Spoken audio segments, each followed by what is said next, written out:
কেজিএফ আর animal যদি মাখায় দেই ওইটা মাখায় বাইর করছে তুফান। বললাম না, আগা মাথা গোড়া কিচ্ছু বুঝবেন না। তুফানের ট্রেলার দেখেছো, গান দেখেছো বা সিনেমা সম্বন্ধে আসলে তুফান এক কথাই বলতে গেলে কেমন ছিল?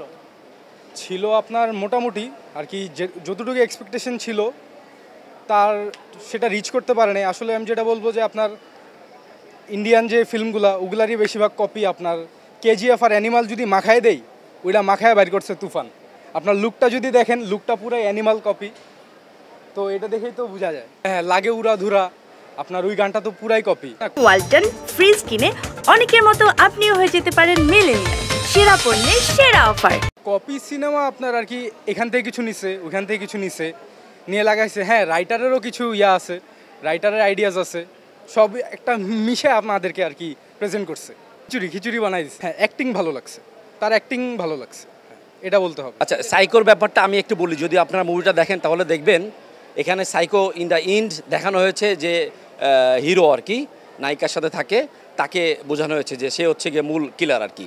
কিন্তু এখানে ওকে যদি না দিয়ে একটা অ্যাবনর্মাল একটা ছেলেকে দেওয়া হয়েছে যার বাবা মার আদর ভালোবাসা পায় না, সে দিন শেষে একাকিত্বর কারণে সে একটা অ্যাবনর্মালিটি মানে বরণ করে। আমার মনে হয়েছে ওই ছেলেটাকে যদি আপনি সাইকো মেনটেন করতেন, মানে মিন করতেন, then things was fine and everybody was crowded. মানে ওর যখন মানে ফেসটা দেখা হয়েছে ওই ছেলেটাকে, যে মানে অ্যাবনর্মাল ছেলেটা, সবাই আমরা তো ভাবছি ওই ছেলেটা হবে, কিন্তু আবার দেখা যায় মুখোশ পরে দেখি নায়কের ছবি। মানে দিস ইজ সামথিং মানে মোর দ্যান ফানি। হ্যাঁ, আপনি বললাম না, আগা মাথা গোড়া কিচ্ছু বুঝবেন না, যে এ কী দেখতেছেন না কী দেখতেছেন কিছু বুঝবেন না। Thank you.